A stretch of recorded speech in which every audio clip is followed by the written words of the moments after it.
Bismillahirrahmanirrahim, salatu wassalam ala rasulillah. Mesdames et messieurs, que la paix, la miséricorde et la grâce divine soient avec vous, chez vous. Assalamu alaikum. Très heureux de vous retrouver sur le canal 208 et merci de suivre le Tadka d'Al-Bayan. Radio Al-Bayan a 19 ans, émettant depuis le 11 novembre 2001. A-t-elle pu contribuer à rehausser le visage de l'islam? A-t-elle pu également impacter le comportement des musulmans? Radio Al-Bayan d'hier aujourd'hui, c'est le thème que nous allons aborder dans ce talk et nous recevons avec beaucoup de plaisir en exclusivité les premiers animateurs de Radio Al-Bayan 95.7 FM. Eladj Massama Touré, salam alaikum wa rahmatullah. Wa alaikum salam wa rahmatullah wa barakatuh. Nous sommes très heureux de vous retrouver pour parler en tout cas de Radio Al-Bayan. Je rappelle que vous êtes ancien chef d'antenne de cette fréquence qui a fait et continue de faire la fierté de la communauté musulmane. Alhamdulillah, c'est également aussi un grand bonheur de me retrouver aujourd'hui ici pour participer à cette émission, effectivement qui nous replonge dans des moments quand même très palpitants. Dans beaucoup de souvenirs. Bien évidemment, dans beaucoup de souvenirs et souvenirs en tout cas qui s'accompagnent de beaucoup d'émotions, il faut le dire. Effectivement. Alors, vous êtes parmi les personnes dont les noms se confondent avec la radio. Il y a à côté de vous Adja Sissé Diaby Aïssata, qui a également été ancienne directrice de programme. Salam alaikum. Wa alaikum salam wa rahmatullah wa barakatuh. Nous sommes très heureux de vous recevoir sur ce plateau du Talk d'Al-Bayan pour parler des 19 ans de cette chaîne Radio Al-Bayan. Oui, alhamdulillah, je partage aussi effectivement ce bonheur et surtout de dire oh, ça fait 19 ans. Ça fait 19 ans et il y a beaucoup de choses qui se sont passées en 19 ans parce qu'on est resté quand même proche de la radio d'une manière ou d'une autre, mais on est quand même heureux d'avoir aussi pu contribuer à la mise en place d'un tel instrument de promotion de l'islam et c'est une fierté au plan personnel mais aussi spirituel, Inch'Allah. Et on remercie Dieu de nous avoir permis de vivre cette expérience. Merci en tout cas d'avoir accepté notre invitation pour parler de l'anniversaire de la radio Al-Bayan. Nous avons notre chroniqueur Mokhtar Toungara, salam alaikum. Wa alaikum salam. Également un témoin de cette radio-là. Oui, quand même. De ses premières heures. C'est vrai que la radio a 19 ans, mais il y a quand même 12 ans que je suis dedans quand même, avec notre émission phare.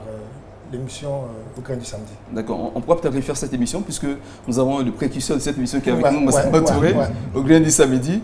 Et à côté de Mokhtar Toungara, nous avons Masseni Bari qui est également témoin de l'histoire d'Al-Bayan. Salam alaikum Masseni. Wa alaikum salam wa rahmatullahi ta'ala wa barakatuhu. Très heureuse d'être sur ce plateau en compagnie des précurseurs donc, de cette radio, Eladj Massamba Touré et Adja Diaby Sissé Aïssata.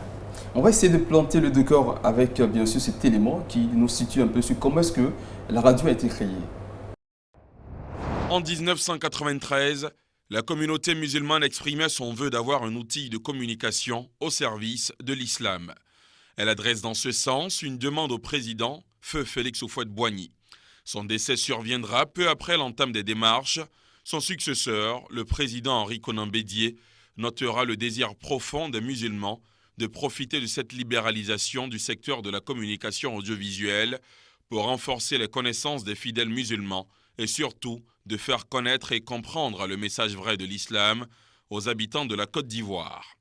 1999, après 6 années de maintes tractations, une fréquence lui est octroyée, le 97.7 en modulation de fréquence. La radio nationale islamique ainsi créée sera appelée Al-Bayan. L'une des forces majeures de la radio Al-Bayan, c'est ces programmes. Ces programmes qui sont diffusés en 25 langues internationales, africaines et ivoiriennes. On sait que l'histoire est longue. Avant l'avènement de la radio, à quel moment est-ce que notre communauté a exprimé le besoin de se doter d'une radio? Il faut dire que s'informer sur sa religion, c'est je veux dire la moindre des choses en termes de préoccupation pour tout musulman conscient de son identité religieuse, mais surtout spirituelle. La communication, n'est-ce pas, déjà dans les années 90, ça avait commencé à prendre une autre tournure. Et dans ce cadre-là, tout le monde rêvait. Et la libéralisation aussi, n'est-ce pas, voilà, de l'audiovisuel, s'est fait jour aussi à ce moment précis-là. Donc, tout le monde voulait avoir un canal par lequel il allait se reconnaître et par lequel aussi il allait pouvoir donc, je veux dire, apprendre. sa religion en se connaissant lui-même en tant que musulman. Eh bien, quand les choses se sont faites, la demande a été introduite, à l'époque donc par le Conseil national islamique, le CENI, au nom donc de la communauté musulmane de façon générale. Eh bien, donc cette prise de conscience, ainsi, est partie déjà même par les tenants, c'est-à-dire ceux qui tenaient les rênes au niveau donc, de la direction de la communauté musulmane.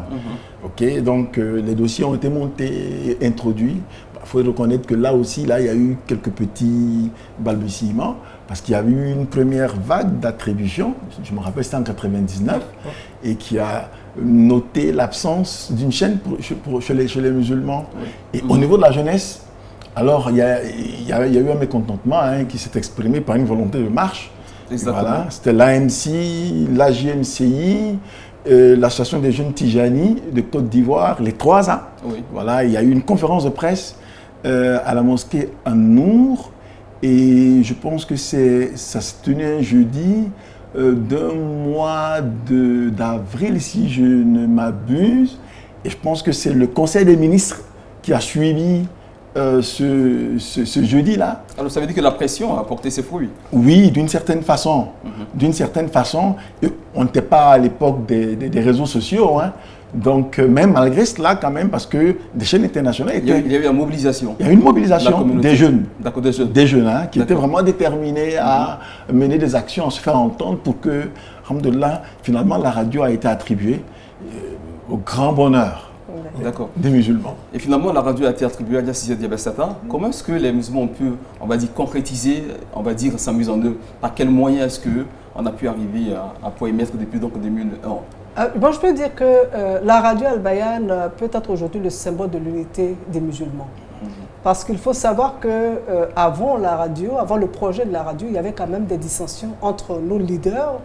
Et le pouvoir en place à l'époque a voulu jouer là-dessus pour dire bon, on ne peut pas donner plusieurs radios, puisque plusieurs structures, notamment avant émis le vœu d'avoir cette radio, on leur dit bon, comme on ne peut pas donner plusieurs radios aux musulmans, donc allez vous entendre en espérant qu'on ne se serait pas entendu. Et je pense que la sagesse a donc habité nos dirigeants. Ils se sont dit bon, on se met ensemble et puis on demande. Et donc, évidemment, il n'y avait plus de raison de ne pas nous donner cette radio-là. Alors on a la radio, qu'est-ce qu'on fait? Il faut pouvoir acheter des équipements. Donc les tractations commencent et puis il y a un fils, donc un frère en islam qui se dit bon écoutez, moi j'ai un projet donc de faire une donation pour que cela puisse donc servir à ma famille. Et donc qui offre le bâtiment et les premiers équipements. Est-ce qu'on peut le nommer? Oui. Et là, Samba Koulibaly. Donc, c'est lui qui offre le bâtiment et le premier matériel. Mais j'avoue que ce n'était pas suffisant pour qu'on ait l'Al-Bayan que la communauté musulmane espérait. Attendez. Et donc, on a eu un jour l'émetteur qui prend le coup. Et puis, bon, là, qu'est-ce qu'on fait? Et là, un appel est lancé par l'imam Cissé Djiriba, le directeur général, et puis on reçoit des flux de dons de partout. Mais ce qui est marquant, c'est des initiatives collectives et privées. Ah oui. Les collectes de ressources aujourd'hui pour le bénéfice de la radio, c'est une sœur qui est venue qui dit oui, mais attends, on est là quand même, comment notre radio peut avoir des problèmes? Et donc, qui essaie donc de mettre en place un réseau de collecte de fonds pour l'acquisition d'un émetteur. Et puis vous avez des gens qui viennent qui disent moi je ne suis pas musulman, mais cette radio-là, c'est ma radio. Et donc, je donne tel. Et les chèques. On a senti une mobilisation extraordinaire. Et donc, qui ont permis vraiment de nous doter, de renforcer notre qualité d'écoute, le confort d'écoute, de pouvoir élargir notre gamme de services et qui sont en réalité les bases qui nous ont permis aujourd'hui d'avoir ce qu'on a aujourd'hui. D'accord. En termes de qualité de prestation. Oui, Massama? À cela, il faut ajouter quelque chose de très important.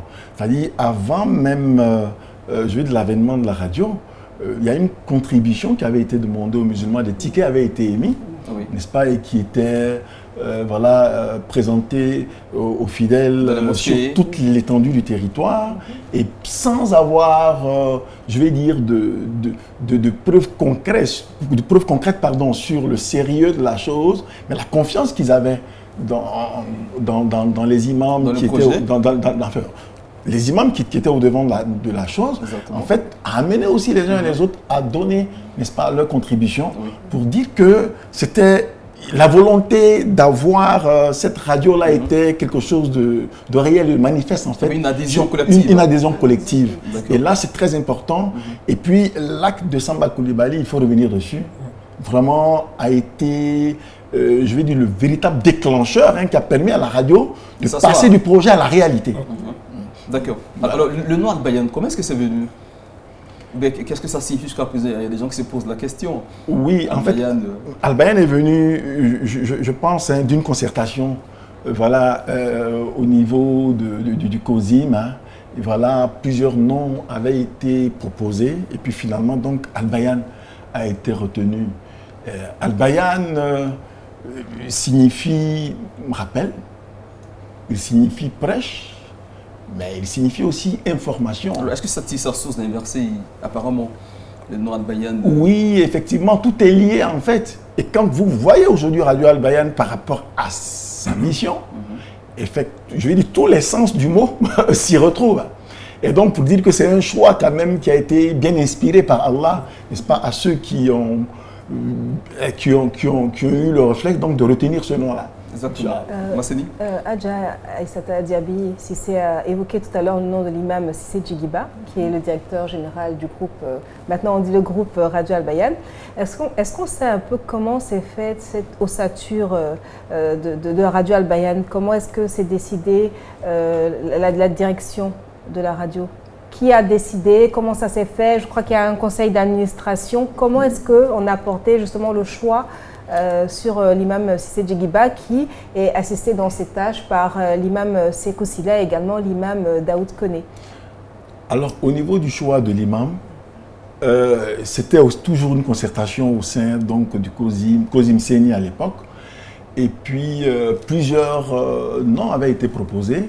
Et c'est Feu Cheikh Boakari Fofana qui a insisté sur le nom de Djigiba pour dire que c'était une image qui passait.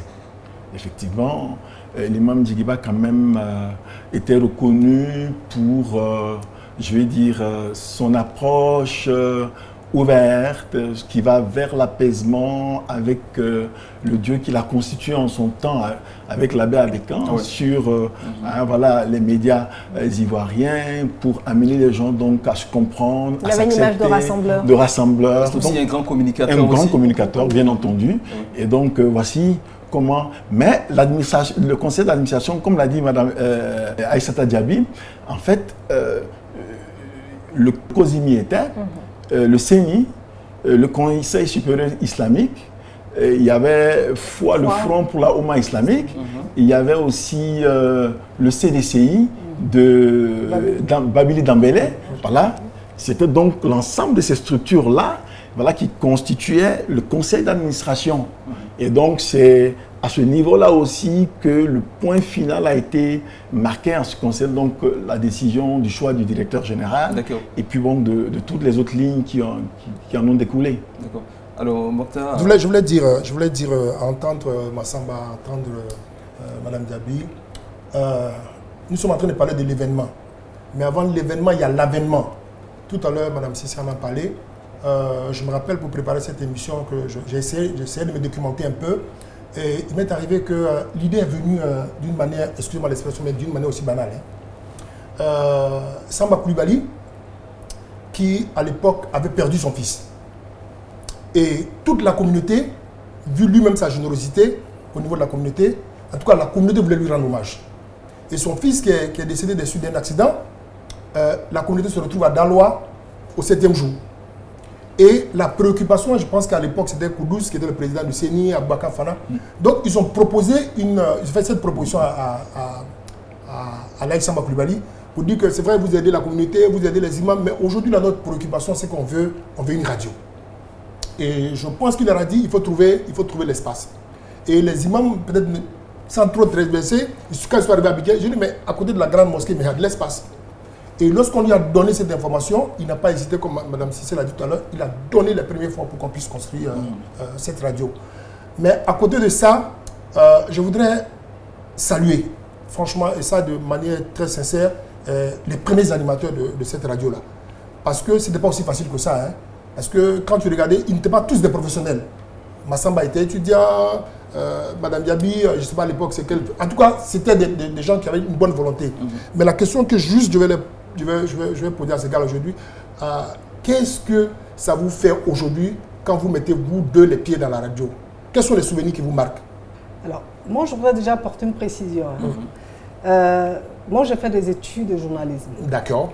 Donc, et la chance de la radio, c'est que les premiers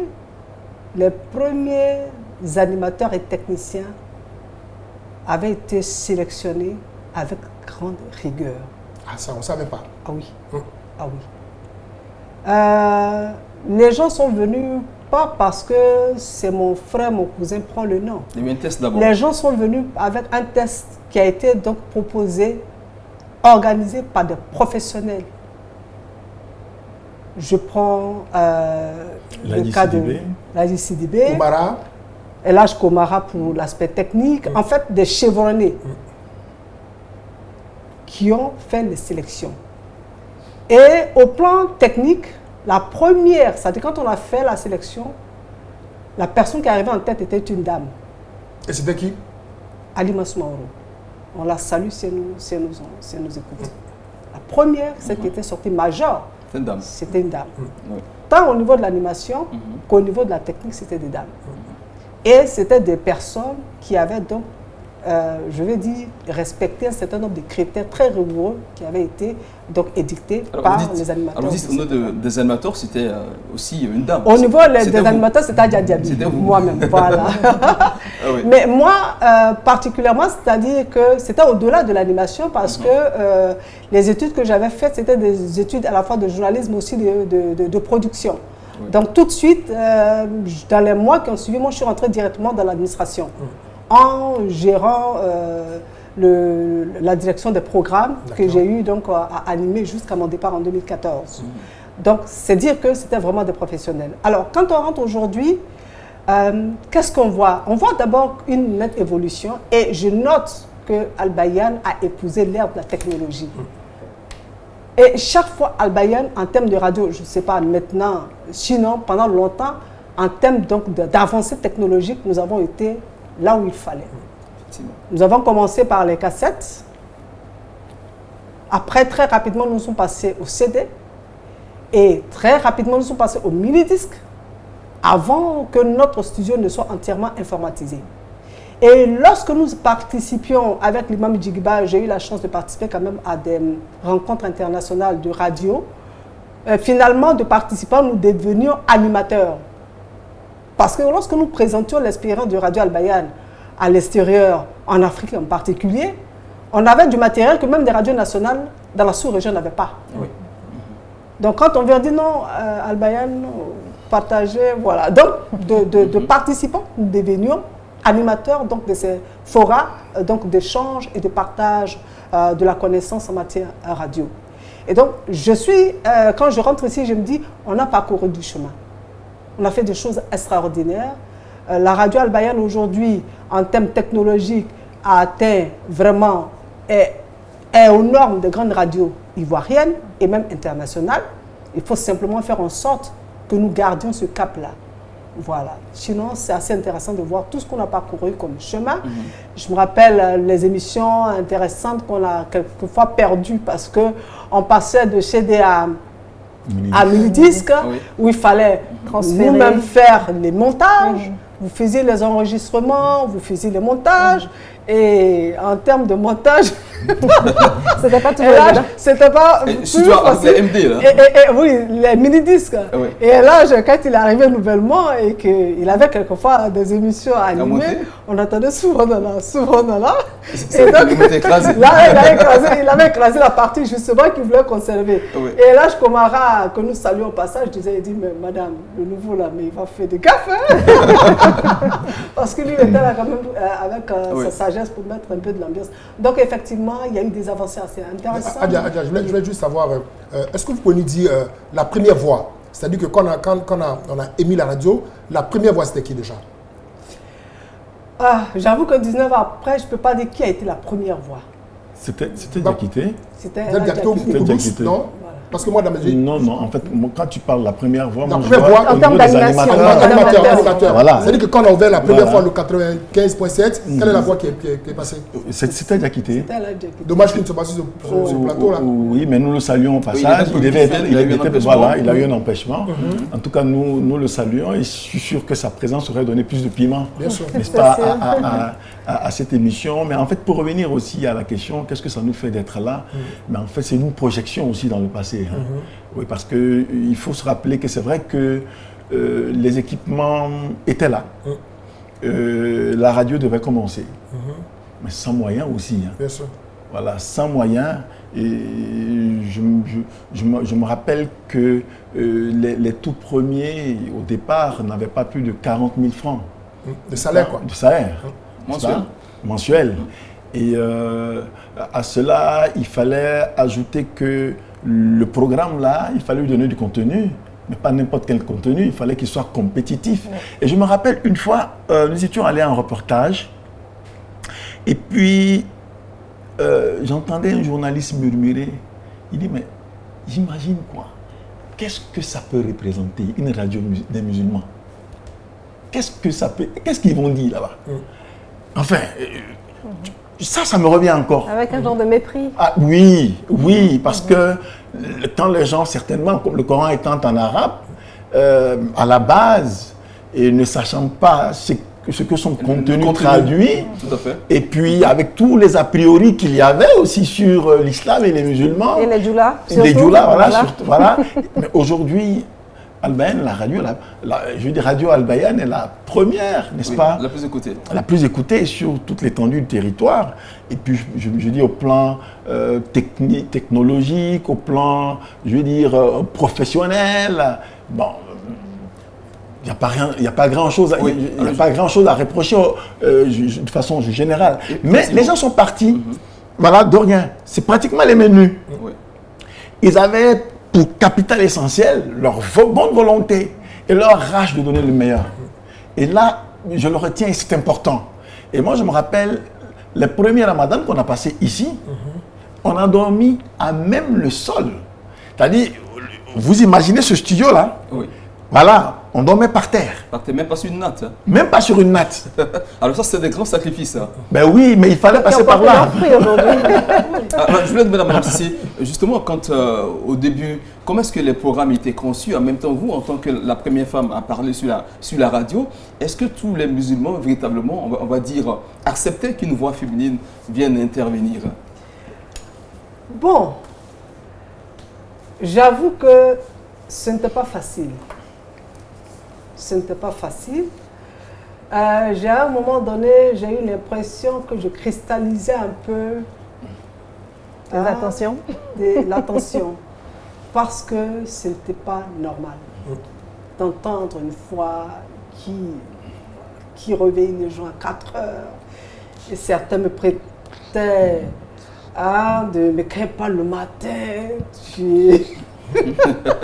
n'es pas serein, tout ça. Ça perturbait certains. Ça perturbait à 4 heures, vraiment, tu as... Bon. Et je me rappelle qu'un imam est venu rencontrer l'imam Djigiba pour lui dire, vraiment, il faut enlever cette femme-là à l'antenne avec tous les arguments. Le professeur a demandé aux femmes de parler derrière. Voilà, tous les arguments et tout ça. Et puis, l'imam lui a dit, mais est-ce que le message qu'elle donne, est-ce que ce message n'est pas adapté? Est-ce que ce qu'elle dit n'est pas vrai? Est-ce que l'appel à l'islam qu'elle lance n'est pas pertinent? Donc il y a un certain nombre de questions comme ça. Puis il a dit non, c'est pas de ça que je te parle. J'ai dit, et donc après l'imam, il demande à l'imam, mais toi-même quand tu parles là, ça te fait mieux. Donc, on a compris qu'il avait nos problèmes, lui. L'imam dit, je comprends ton problème. Si elle parle, il faut éteindre. Quand les autres vont parler, tu vas reprendre. Donc j'avoue qu'à un moment donné, ça cristallisait les passions de la voix, avec tout ce qu'on lui prêtait comme qualité, etc. etc. Mais je me suis, comme l'imam a dit d'abord, donc ça justifiait pourquoi très tôt j'ai arrêté de faire les reportages. Parce que quand vous allez au reportage, c'est là, bon. Donc très tôt, j'ai arrêté de faire les reportages. Et puis, je me suis dit, c'est le contenu qui importe. Tant que le contenu ne dérange pas les valeurs de l'islam et tant qu'on s'investit du rôle de contribuer à sensibiliser les frères et les sœurs sur le bonheur d'être musulman, allons-y, les uns les autres comprendront. Il y a quelque chose sur lequel je voulais revenir, ce que là je disais, le sens du sacrifice. Vous savez, cette radio a été construite avec la passion. La passion d'Allah subhanahu wa ta'ala. Et j'avoue que nous est arrivé quelquefois des événements où on s'est dit, oui, allons-y, parce que ça, c'est Allah qui nous demande de le faire. Est-ce qu'on peut savoir ces événements? Quelquefois, on va donner un exemple, il va passer à la pub. Un exemple, nous étions là à un moment donné, et puis nous avions entendu un moment de, je ne dis pas de tristesse, mais où on se posait des questions. Parce qu'effectivement, quelqu'un qui touche 40 000 francs, comment il fait? Comment il vit? Avec sa famille. Sa famille et tout ça. Ceux qui sont arrivés célibataires sont mariés aujourd'hui. Qu'est-ce qui se passe? On était dans ce moment de doute, et puis on entend le Coran qui passe. Mais on regarde, on n'a pas mis le Coran. Ça vient d'où? Un miracle, alors. Quand on est sorti de là, on n'a plus parlé d'argent. Il faut ajouter quelque chose. On va revenir dans ce moment. Avec ta permission, on va revenir. Okay. On part tout de suite pour la publicité, on revient juste après pour les échanges.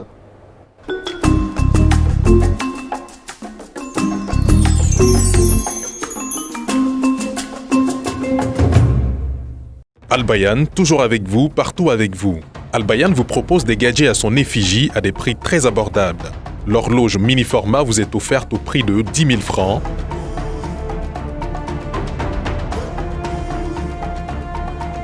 L'horloge grand format à 15 000 francs.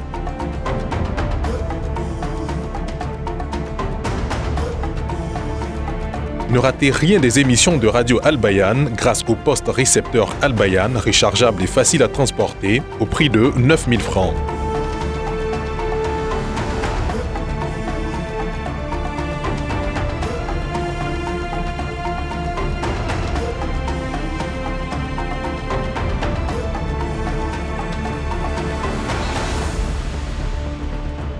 Des voiles de toutes les couleurs pour vos chères mères, sœurs, épouses au prix de 5 000 francs.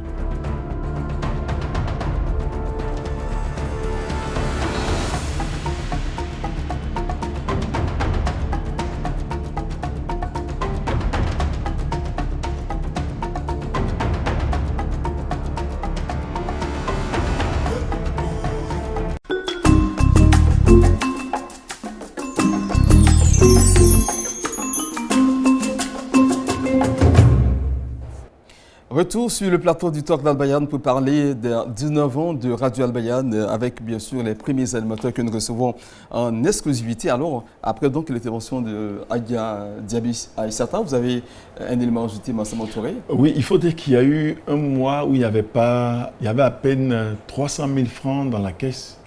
La radio devait continuer de tourner, faire face donc à l'ensemble des charges, mais également les petits 40 000 aussi là. Bon, il fallait que ce soit reçu au moins. Alors là, c'était vraiment compliqué. C'était très, très, très compliqué. Et je pense que c'est à partir de là, des appels ont été lancés. Des appels ont été lancés par la grâce de Dieu. Je me dis que la communauté, franchement, elle a réagi dignement. Et je me rappelle qu'au titre des difficultés, Diakité et moi, on s'est retrouvés ici un jour de Tabaski, jour de fête. Non, on s'est dit que la moindre des choses, c'est qu'on allait manger on allait manger comme tout le monde. À midi le mouton. Ah, mais c'est le jour où on a jeûné. Hein. Wow. Ça a été un grand jour de jeûne. Mais comme Adia Diaby l'a dit tout à l'heure, en fait, ça n'a entamé en rien la motivation.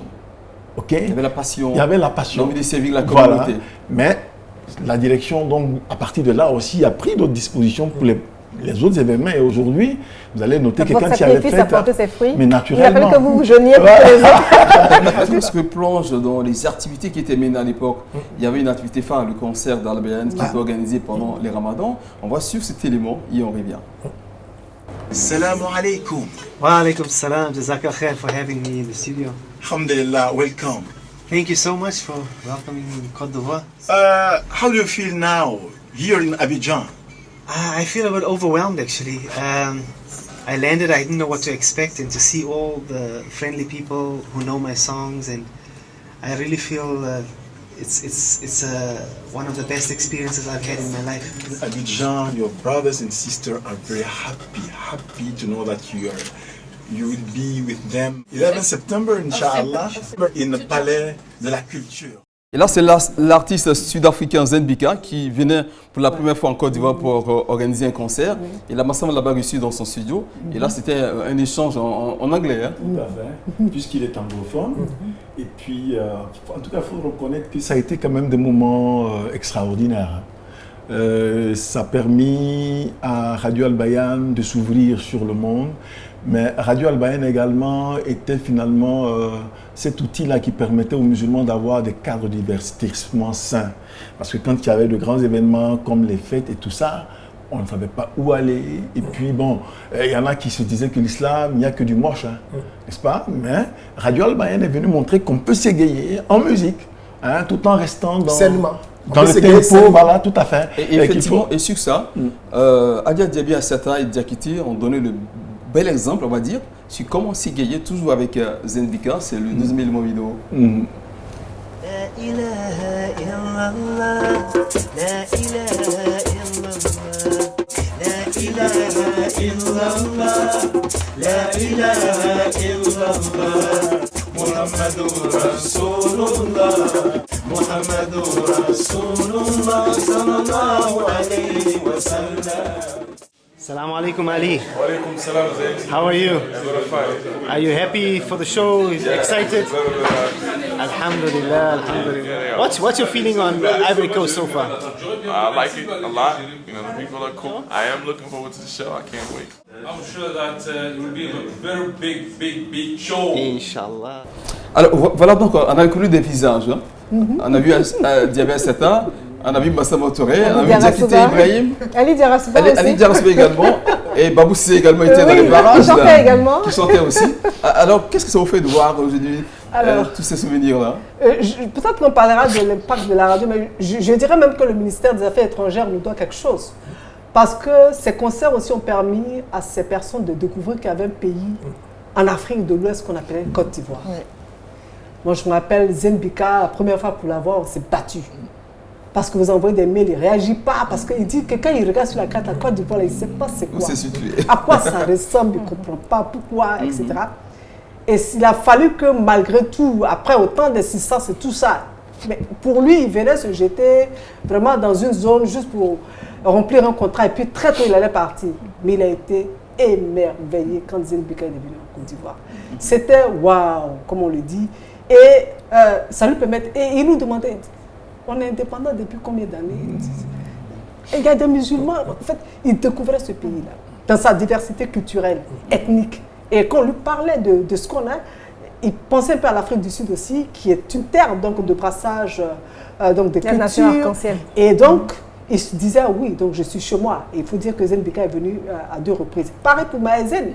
Maëzen, ça a été pareil pour avoir Maëzen. Il ne voulait pas attendre des gens qui font concert bouclé à Londres, aux États-Unis, un pays comme la Côte d'Ivoire, c'est quoi? Je ne comprends pas. Quand Maëzen est arrivé, le lendemain de son concert, il m'a demandé, il dit, mais vous êtes quoi, pays développé, pays sous-développé, on est quel pays? Je dis, en tout cas, nous, on est un pays qui nous épanouissons maintenant, quitte à vous de nous classer, mais en tout cas, c'est ça la Côte d'Ivoire. En tout cas, concernant Maëzen, j'ai une petite anecdote. Et je sais que Maëzen avait dit, est-ce qu'on ne peut pas l'inviter encore? Parce que lui, vraiment, il veut revenir. Non, il a beaucoup aimé. Hein. Moi, je l'ai interviewé. Voilà. Je lui ai demandé quelle était son impression. La première chose qu'il m'a dit, you have the rhythm. J'ai tellement de rire. C'est-à-dire qu'on a le rythme. En tant que musicien, ça veut dire que lui, il a été émerveillé par le fait que les gens, les mamans, voilà. Oui, mais accompagné. Et Zenbika, il nous a dit, vous savez, je fais des concerts partout en Côte d'Ivoire, en Afrique, dans le monde. Je fais des concerts dans le monde. Mais le concert d'Abidjan était le plus grand concert de ma carrière. Wow. Au point où, quand il organisait ses 20 années donc, de métier, il est venu faire un reportage à Abidjan. Parce que Abidjan était devenu pour lui, comme il le dit, c'était le meilleur de ses concerts. Ce n'est pas forcément que c'était le plus grand nombre de spectateurs qu'il avait, mais c'était le concert, il dit, qui était le plus humain. Parce qu'habituellement, quand il va aux États-Unis, on le met dans des suites et autres, mais on l'a logé, mais on a gardé l'aspect humain en mettant vraiment tout ce qu'il faut à sa disposition et tout ça. Et vraiment, il a été marqué autant que tous les autres qu'on a invités. Donc, ces concerts-là, comme Elhadj Massamba le disait, c'était des espaces d'épanouissement. Et on voyait pourquoi ces concerts-là étaient importants pour la culture musulmane.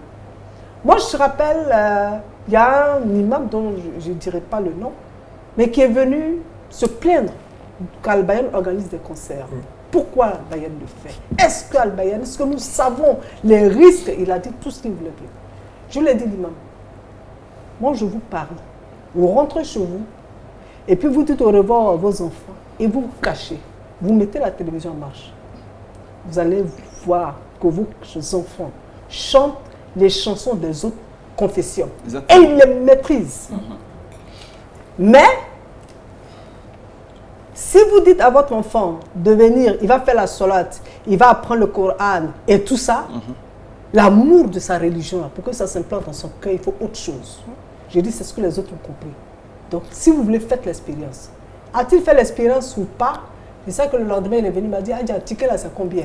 Je lui ai donné le prix. Oui. Il avait près de 4 ou 5 enfants. Il m'a dit, est-ce qu'on peut payer? On va vous donner un ticket en plus.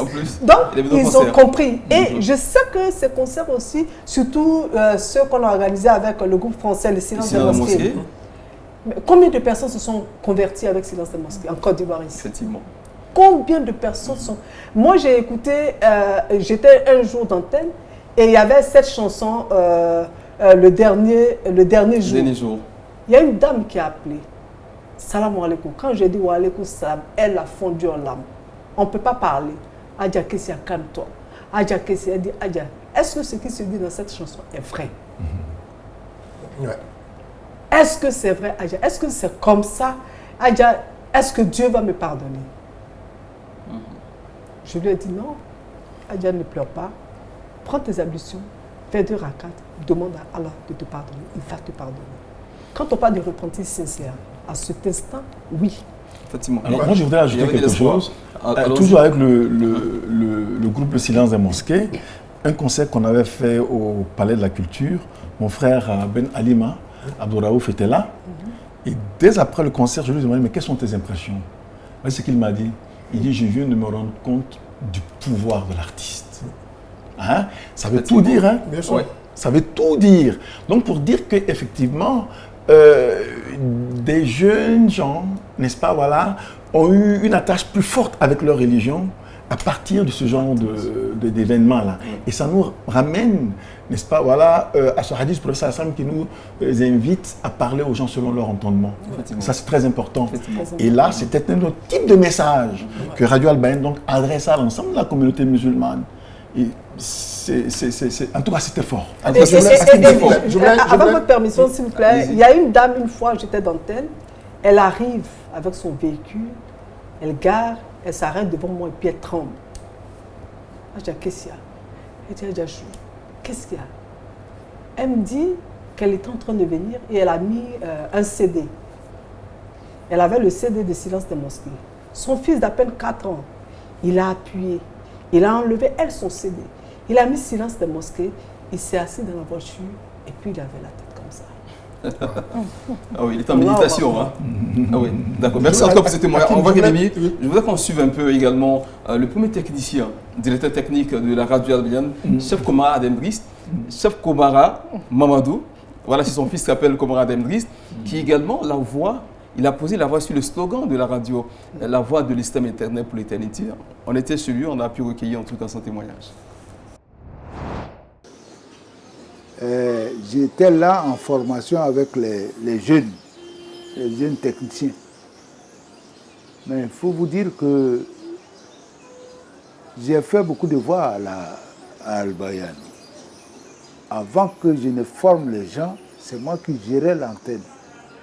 Je faisais certaines annonces pour passer, comment on appelle, des CD coraniques pour gérer la station. Avec l'oreille et puis la diction, on avait souvent besoin de moi pour écouter. Voilà donc chef Komara que vous avez côtoyé. Il avait également de l'humour. Oui. Aujourd'hui, il est à la retraite. Oui, en tout cas, lui aussi, hein, à le voir, c'est beaucoup d'émotions qui nous traversent. Hein. Il avait du charisme, hein. Il avait son expérience, il a parlé de l'oreille. Vraiment, il avait une oreille c'était un ingénieur de son. Un ingénieur de son. Et nous avons hérité aussi cette exigence-là, la qualité du son de lui. Hein. Ça a été une chance pour Radio Al-Bayan de l'avoir eu. Et bien entendu, il avait aussi de la voix.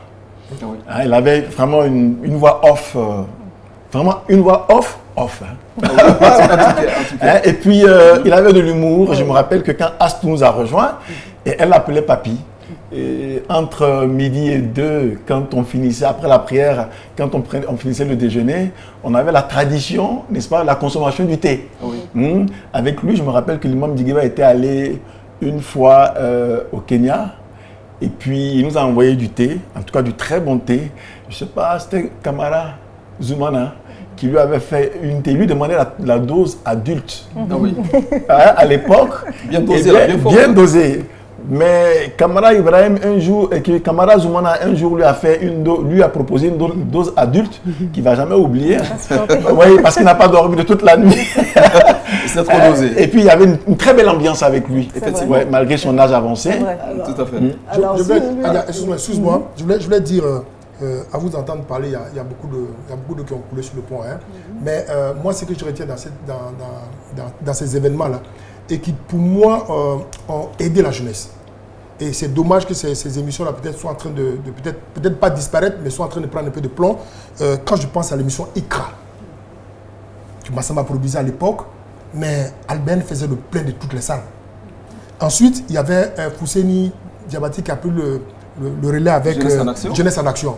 Ensuite, est venu deux jeunes sortis de nulle part, Hakim Odoloye et puis Makalou. Et tous les parents, je dis, en tout cas les musulmans, c'est-à-dire ne voulaient pas que les enfants ratent les enfants, parce que c'était l'équivalent de Wozo Vacances.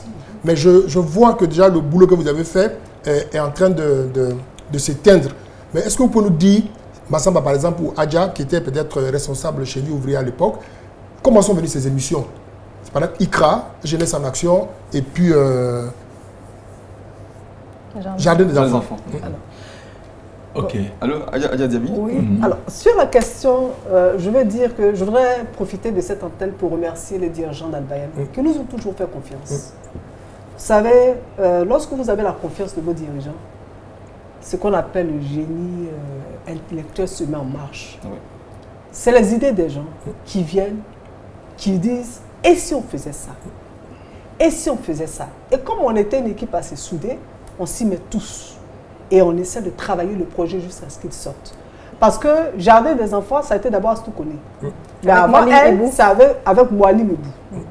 Voilà le duo qui a déjà commencé à travailler sur cela. Parce qu'il faut savoir que tout cela se concevait lorsque nous organisions, lorsque nous préparions les programmes. Dès le départ, notre mission a été de faire en sorte que cette radio soit au service de l'ensemble des communautés. Pas forcément qu'elle soit au service des musulmans, qu'elle soit au service des communautés. Au service de la communauté musulmane pour que ceux qui sont dans cette religion connaissent la philosophie et les valeurs de leur religion. Et que ceux qui ne sont pas dans cette communauté-là comprennent ce que c'est que cette religion. Et la curiosité d'y voir davantage, Inch'Allah, peut-être d'être touché par la lumière. C'est pour ça que lorsque vous avez regardé les grilles des programmes dont on parlait, c'était varié, il y avait beaucoup d'éléments là-dedans. Il fallait faire en sorte que tout le monde, toutes les cibles potentielles, en tout cas, puissent être touchées par le message de l'islam, où qu'elles soient. Est-ce qu'effectivement il y a eu cet impact-là? Donc, cet impact, effectivement, parce qu'il s'agissait de faire quoi? De faire en sorte que, au plan religieux, avec la question des événements est venue comment? La question des événements est venue avec pour ambition de sortir la radio et d'aller vers le public. Et de faire en sorte qu'il n'y ait pas une fermeture, qu'il y ait une maison pour savoir qui est dedans, il faut y entrer. Non, que nous allions vers ce public pour que ce public sache qui nous sommes, qu'est-ce que nous faisons pour eux et avoir aussi leur retour. Et que nous travaillions sur cela. Il s'agissait aussi de rendre concrète nos idées, nos concepts. Parce que quand vous dites éduquer les musulmans, mais comment vous les éduquez? Lorsque vous créez un cadre d'épanouissement, il sait que pour s'amuser, voilà comment je fais. Pour faire ceci, voilà comment je fais. Donc, il fallait donner du concret, du contenu aux valeurs que l'islam diffusait. Les concerts avaient pour objectif de faire découvrir l'islam dans sa fonction culturelle, artistique. Que les gens sachent que si je veux chanter, je peux chanter en glorifiant mon Dieu et en chantant les hommages à mon prophète Mohammed sallallahu alayhi wa sallam. C'était valable pour Iqra, Jardin des enfants. Bon, pour Iqra, c'est une autre histoire. Hein. Iqra, bon, c'est un concours de connaissance du Coran. Au départ, on avait voulu quand même faire un zoom sur le Coran, puisque c'est le Ramadan, c'est le mois de la révélation du Coran. Le Coran qui est ce livre-là qui est venu pour diriger notre vie en tant que musulmans. Donc c'est quand le Ramadan arrive en temps normal, le musulman doit pouvoir se replonger davantage dans ce Coran-là pour être en accord avec l'objet même de sa création. Alors, donc, on avait voulu doubler cette intention-là d'une interactivité avec les auditeurs. Donc, au tout départ, c'était les appels téléphoniques. Donc, le concours avait commencé comme ça. Et puis, on s'est rendu compte que ce n'était pas forcément les meilleurs qui participaient à l'émission. C'est celui qui avait la chance de nous avoir au téléphone. OK? On s'est dit non, on va changer. Donc, on a changé. On a commencé donc à lancer les appels et à procéder aux éliminatoires dans les communes.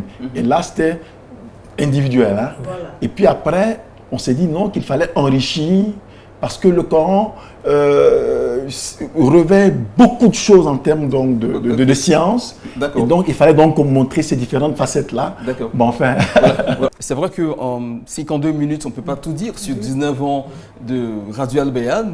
Nous sommes presque à la fin de cette émission. Vous avez un élément à ajouter à Diabia Sata? Je voudrais encourager vivement la direction générale à faire en sorte que la radio retourne vers les auditeurs. Parce que ces émissions publiques avaient leur importance. Et ça permettait de créer des cadres de plein épanouissement aux cibles de ces émissions-là. La radio, ce n'est pas seulement être dans un studio et diffuser un message, c'est aussi aller au contact des gens pour comprendre ce qu'ils font, pour qu'ils sachent, pour qu'ils vivent, comme on le dit, véritablement ce qu'ils entendent sur le son au niveau de la radio. Donc je voudrais vraiment encourager la direction à reprendre ces émissions, ces initiatives publiques et qui permettaient vraiment aux gens de s'approprier leur radio et d'être davantage plus proche donc de cette radio-là. Ça, c'est vraiment un message fort que je voudrais laisser à la direction générale. Alors, la radio a 19 ans, elle a donné naissance à une télévision qui fait également ses premiers pas. Alors, Hélène Massamotore, Madame Cissé, Madame Adja Diabia Sata vient donc de lancer un message à l'endroit de la direction. Comment est-ce que vous voyez la radio dans les prochaines années? Alors, comment est-ce que je vois la radio dans les prochaines années? Je pense qu'il faut penser à consolider les acquis qui lui ont permis de rayonner. Et puis, un média n'a de valeur que par le caractère inédit aussi de ce qu'il propose. Donc, le génie créateur, là, il a besoin d'être aiguisé. Et il faut toujours proposer des émissions au goût du jour et tenir compte des aspirations des auditeurs, n'est-ce pas, voilà, pour élaborer les programmes. C'est très important, parce que les gens ne s'intéressent aux émissions que quand ils s'y reconnaissent. Ça, c'est très important, cela. Et donc, pour que la radio, je veux dire, pour que Radio Al Bayan continue donc de se maintenir à ce niveau important, là, il y a vraiment à entretenir une veille stratégique, n'est-ce pas, voilà, qui prenne en compte voilà, un ensemble de choses. Et ça, c'est fondamental, Inch'Allah. Inch'Allah, c'est fondamental. Ça, c'est une expression que vous aimez beaucoup dire pendant vos animations. Et nous sommes au terme de cette émission. Merci en tout cas à Massamotore d'avoir répondu à notre invitation. Je rappelle que vous êtes ancien chef d'antenne de Radio Al Bayan. Merci à vous également, Adja Diabia Sata, qui était directrice des programmes de cette même chaîne, l'Africain, c'est la gloire d'Allah. Merci également à vous, Mokhtar Toungara. C'est à vous le merci. Merci beaucoup. Merci également à Massi Bagan. On a reçu également des témoignages de vous par rapport au début de la radio Al Bayan. Merci aux téléspectateurs et puis on espère qu'on va toujours continuer à faire plus pour eux, Inch'Allah. Inch'Allah. Voilà, c'est la fin de cette émission, ce talk spécial 19 ans de Radio Al Bayan. Merci de nous avoir suivis et bonne suite de programme sur le canal 208 de la télé Al Bayan. Wassalamu alaikum wa rahmatullahi wa barakatuh.